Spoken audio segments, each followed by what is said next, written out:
What's going on, y'all? It's Jason Reviews here, back at it again with another video. Bringing you guys today the newly announced Chrome 23 tournament. This is going to be my breakdown video of the bracket. So for those of you that don't know, I did one similar to UM5, and here you're going to find, I'm just going to speak generally on like what I like about this tournament. Speak on some of the obvious odds-on favorites to go in there, as well as some of the dark horse candidates and people that I think are going to go out early as I give my breakdown of, just first glance where I have it from the first round all the way to the end. Now, in terms of detailed breakdown, I am going to be doing predictions for each individual round, as well as recaps. We're going to be covering the whole tourney here for Chrome 23. So that's where you're going to get more detailed bar for bar, maybe more elongated explanations if you're here for that straight up analysis stuff. But on the initial, I just try to give an overview of, your first glance guide of what to think about the tourney, some of the names involved. So without further ado, let me talk about how I feel about the tournament in general and then get into my breakdown. So starting off with the roster here, and I just love the roster. I love how Remy Ma has taken this and done an entire, every tier female battle rap. You have your known, GOAT candidates, high all-time ranking members with your 40 bars, E-Hearts, QB, even though she's kind of coming off the return, C3, who subbed in for Couture, who was originally announced, but C3 is a fine replacement for it. Definitely not mad at that, as well as some other hardy vets or girls that haven't even gotten the spotlight like that compared to some of the other top tier, more notable ladies. That's where you get your Chettas, even your Hazies, and then you turn around and you have battlers like Bonnie Godiva, as well as Caution, who is also with the RB movement, the best upcoming lady over there, it seems like. Names like Yoshi G, and then there's some names that I personally haven't heard of, Coco Cakes, as well as Seabree, the lyricist, and Shice Raw. Maybe that's me not being well-versed enough. I'm definitely going to have to go look at the game tapes before the first round of the tournament, which will be towards the end of October. And just overall, I think that the tiers of all different levels, setting up for possible upsets, possible big-time Clash of the Titan matchups, this is the perfect way to have booked this tourney name-wise. And the $25,000 at the end, very solid, lucrative prize. We're used to that for most of the tournaments.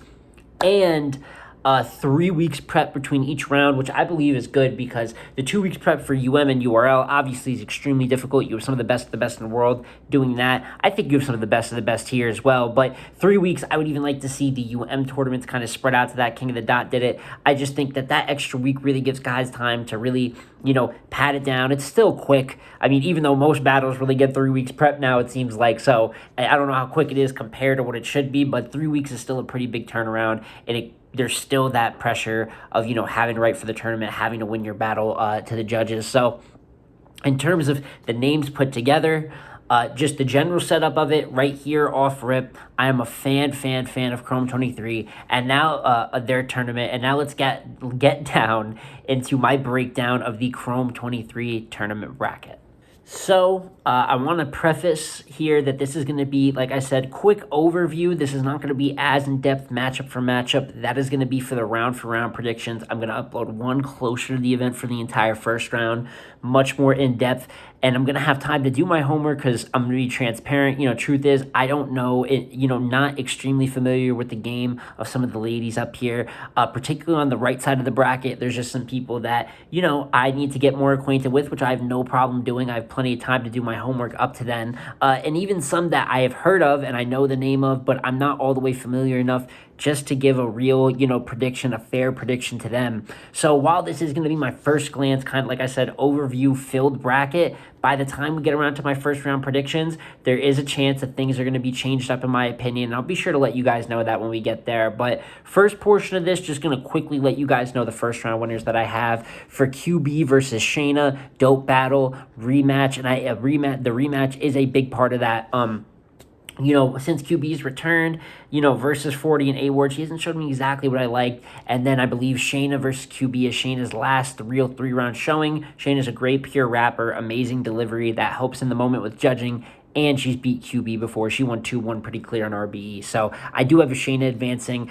Then C3 versus 40. Similar, I'm going to put them in there with Shayna because I think Shayna should be one of the favorites or, one of the heavy contenders. I'm not going to say favorites because the left side is stacked, but C3 versus 40, probably the most star versus star matchup. C3 replacing Couture. Two of these ladies, this could go either way. Can't wait to do a more in-depth sit-down for this one. But 40 question marks with the prep compared to C3, who I think could even show a little more separation in the room with rebuttals, both right insanely well, although I think most would edge it to 40. It's going to be a dog fight or a cat fight if you'd like to refer it to that. But I do have C3 actually maybe upsetting and edging 40 in the first round. Cheetah versus E Hart. Cheetah really let me down with the Myverse battle. Been called underrated for so long, and there's a reason she might be in, shoehold into that category. And I think a battle like that with a big opportunity versus an op I thought you should have beat kind of didn't go her way. And then you have another huge op in E Hart. No need to introduce E Hart, one of the best to ever do it. And I do have E Hart winning relatively clear versus Cheetah. And then that leads us to the last battle on the left side of the bracket for the first round, Miss Miami versus Hazy. Hazy's pretty much a vet at this point. She's been rapping kind of on that underground circuit. And then Miss Miami, who we know for all types of different things, good battler, also a loud battler, loud person, bubbling energy. But you see a lot of that in her style. But I think Hazy might be a little more sharp with the pen itself here compared to Miami, who's more of a delivery type of battler. And I actually have Hazy beating Miami and getting to the next round quickly onto the right side of the bracket. And this is where it hurt, it hurts my knowledge a little bit, where I'm going to have to go hit the books. Seabree, the lyricist, versus Shice Raw. I'm not too familiar with either. So I am going to take Shice Raw just off of, first glance. But like I said, as I get more equipped and look at both of them, I'm going to give them a more fair breakdown and maybe change my opinion depending. Bonnie Godiva versus K Profit. K Profit's been around for a minute. Bonnie has had this second win since the ghostwriting allegations, which I'm surprised she got past. But she hasn't really lost since she got past it. So I don't necessarily co-sign it, but it's happening. She was very good versus Robin Rhymes on RBE recently in the straight to it setting. And assuming, that she is writing her bars, she's been great. I see no other sign otherwise. I'm going to have to take Bonnie getting the over on K. Just more seasoned, more bigger moments, and her snatching the moment. Leading into the last two battles here, we have Chirac versus Caution. Caution, one of the premier new talents coming up for RBE. She's going to actually be battling Bonnie. Her and Bonnie will be battling, I believe, the day before this on Blood, Sweat, and Tears 7. So we'll see how that turns out for either. Could hurt both of their chances. Something I may take into account as we get closer to the date. But off rip, not too familiar with Chirac, and I really do like Caution. Think she's solid, good energy, and I do see her, kind of elevating here and beating Chirac, barring if I see something from Chirac that really changes my opinion. And then lastly, we have Coco Cakes versus Yoshi G. My introduction to Coco Cakes was Shayna Ashley just bombing on her in the spaces the other night. Definitely gonna have to catch up on her footage, but she seems a little bit not as seasoned as some of these other girls, and as high in rank. And Yoshi is... I have my outs on Yoshi. I'm a little concerned here and there with her inconsistencies, sometimes letting the crowd just completely take over her mind, even getting a little nervous. But I do think Yoshi has a good pen. She's also faced ghostwriting allegations of her own, although not as out there as Bonnie did. But I do think she bounced back. I think her and Don Lady was a very good battle. And I do think that although a lot of people do get down on Yoshi, I do think she's going to beat Coco Cakes here. I think that she's a solid, even though it's not really upcomer at this point, she's a little past that, but I do think that she's a solid, aspiring talent at the base, and I just think that's enough to outshine Coco Cakes here and get her to that next round. So that would get us into the second round of this tournament. Hypothetically speaking, if things play out, which first would lead to another rematch, Shayna versus C3, if my first round plays out the way I'd like. One round battle was fire the first time around. I think Shayna got C3 in that one. But in the rematch, while I do think, like I said, Shayna has not lost in a long time, I like the way C3's been outside, has always stayed outside, something I can always give her. Is one of the top tier ladies that battles frequently, really almost wherever she can. She's always got work to give out. And I think that battle 3 years ago, since then, there would be a little bit of different motivation. I had C3 beating Vixen, which was a big win for me. And I think that she can mix real talk and pen really well. Like I said, I love Shayna's delivery, but I actually think C3 comes with the more intricate stuff here. Once again, flexes the rebuttaling. You see a motivation for someone that's been consistently outside, and I think that she's going to beat Shayna if they have another 3-rounder here in the second round. Close battle, hard one to call. Like I said, I got C3, Shayna, and 40 all, and E-Heart all on the left side of the bracket. That is 4 women that really any of them can win, but since they're on the same side, someone's going to have to go. That's why I have C3 advancing, and she would be facing the winner of E-Hart and Hazy. Respectfully, I do have E-Hart winning that battle. legend status. That would lead, into the Final Four. That'll lead to another rematch with C3 and E Hart, which I'll talk about in a minute. But that's the left side. You get into the right side of the bracket. Like I said, respectfully, I'm not familiar with Seabreed, Lyricist, or Shice Raw, so I had Shice Raw advancing just to write it out. But regardless, I'll catch up on their tape. But I think either of them are walking into just a loss versus Bonnie. I think Bonnie's seasoned and on a roll, like I said. Don't know how she got her bounce back, but she did, and since then, just hasn't lost. Been around for a minute, and to me, with this right side of the bracket open with a lot of newer talent or people that we haven't really heard of before, this is a moment for Bonnie really to flex her muscles and possibly come out of the right side easy. So I have Bonnie advancing to the Final Four, and she'd be facing the winner of Caution and Yoshi. And this is probably one of my sleeper favorite ones, Caution.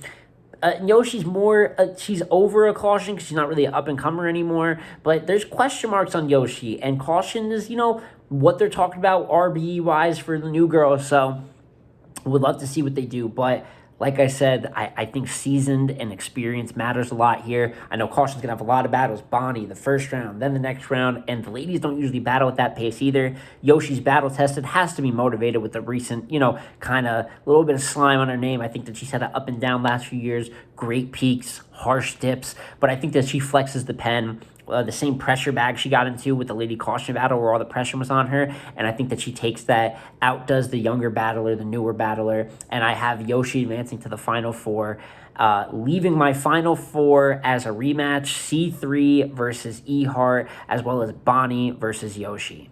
And into the Final Four, like I said, rematch of C3 versus E Hart. Great battle the first time it went around. I know a lot of people had Hart winning that battle, more laid back. And I think back then C3 rushes her delivery a little bit more. And as we've gotten, like I said, in the last year or two, I think you've seen a more composed C3. I think you see a C3 that's much more ready for the moment. But even with that, that makes this battle so difficult to call. But vet status, you know what I'm saying? Talk about laid back, talk about ready for the moment. And also, another top-rated pen. I'm going to have to go with E Hart advancing to the finals here. I just have so much respect for E Hart as a battler. Calm, cool, and collected. Known for the moment. Can do the bars and overhead, but has such a great delivery to go with it. You can't ask for more of an all-around package. Any of these Titans coming out of the left side, I wouldn't be surprised at. But for me, I think E Hart, with maybe the easier compared to some of these other top tiers on the left side, has the easier first round matchup. That little bit of rest allows her to only really have to prepare for, and then getting the winner of Miami and Hazy.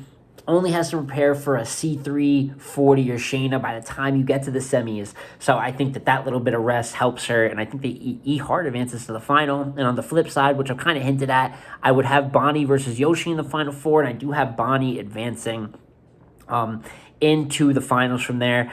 A little bit more seasoned. I think that at this point, while the pressure, Yoshi has had good moments under pressure. This is where it catches up. Now you're facing a vet, another experienced vet in a moment like this has kind of been an issue for Yoshi.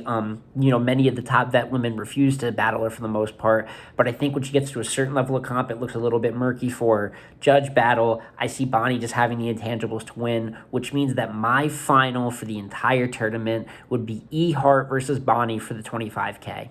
And that final would be something special. I think that it would be crazy for Bonnie to go this far, considering, like I said, the allegations, but then people have taken her more serious. And then how serious could you imagine people taking her if she runs through a tournament? Even if she's on the easier side of the bracket, beating 3 to 4 people within 3-week increments is not easy, especially for ladies battle rap, which the events are more spaced out. So they're not even, it's already hard enough for the male battlers that have been doing it. I think the ladies would have to jump into battling more often. I want to see the toll that might take on some of them, but Bonnie did great, I believe, on multiple straight 2-hits this year, so I think that she'd be fine. And when you get to the vet level of this kind, and that goes for any of the top tiers in the tournament, except for 40. I get a little less worried when it comes to prep just because these are professionals at the end of the day. I believe a Shayna Ashley and E Hart, 40 has in many situations, so I don't want to be too condescending to her, but she has shown to have somewhat of a choking issue. But even the C3s and the Bonnies, I think these ladies, that have been in the game for around a decade plus, have more than enough capabilities to write back-to-back. But if it does come down to this final, even with the great run, I've had a lot of, halfway Bonnie praise in this video almost. I do think that E-Heart, I'm so impressed with their content. I'll never forget watching her versus Jazz. And even though the room was definitely taken from her, whether you think a good Jazz performance plus a room that was maybe a little too excited to see her, you get a battle where E-Heart has all the pressure that you can imagine, getting the room screamed on you in a Jazz battle. And she confidently and calmly performs through her material, gets off her own haymakers, not only wins the crowd back somewhat, but when it hits Cam, even has a more favorable result for her. And there's a lot of people that have her winning that battle. And I think that's just something you see with E-Heart, is that the pressure is not going to rattle her too much. Really don't expect it to rattle her. She's going to come with fire material. She's going to have some of the best just on paper material. And she's seasoned. People are there to see her. When it comes to judging, maybe moving a crowd, we all know that having that more seasoned, familiar face can help. Not that Bonnie isn't, but we know what E-Heart is and her legacy is, and I see her adding to her legacy, winning the first all-female tournament and taking away the $25K for Chrome 23. But that is my full bracket breakdown here. Like I said, in terms of my top, my favorites for this tournament, I think E-Heart, 40, Shayna, and Bonnie are all ladies that I could see, coming up out of here. In terms of dark horses, I think the right side has more than the left, just because I think there's just more parity in terms of the unknown and some middler tier action. I think Yoshi and Caution definitely got to go into that list, as well as Shane, or I actually put Shane in the favorites, but as well as C3. So C3, Yoshi, Caution, I all have as those dark horse candidates. Watch out for what they do. They're kind of known, but they're not necessarily the favorites. And then some people that I don't necessarily fully believe in, but definitely will get some little looks, as I know that people are going to have some, faith in Cheddar and K-Profit, feeling they haven't got their just due. They might rise to the occasion. I'm not exactly sure, especially in Chedda's matchup, how I feel about that, but I know that they're going to have their supporters. So, maybe those aren't the dark horses. Maybe those are some that I don't believe in, that I feel the community does. And then for the rest, you're talking about a lot of newcomers or people that I feel need to prove themselves before we could have any definitive opinion. But as I said, that is my full bracket breakdown. I cannot wait. This will be VOD. If it's purchasable VOD, I will be purchasing it every round. You're definitely going to have coverage for this tournament throughout the tournament. Very happy with the roster and just can't wait to see what Chrome 23 brings us. As I said, I'll be doing round-by-round predictions and recaps, so opinions might change. Obviously, the analysis changes as we get more results to analyze. So, it's been J Small Reviews again, y'all, and I'm going to catch you on the next one. Peace.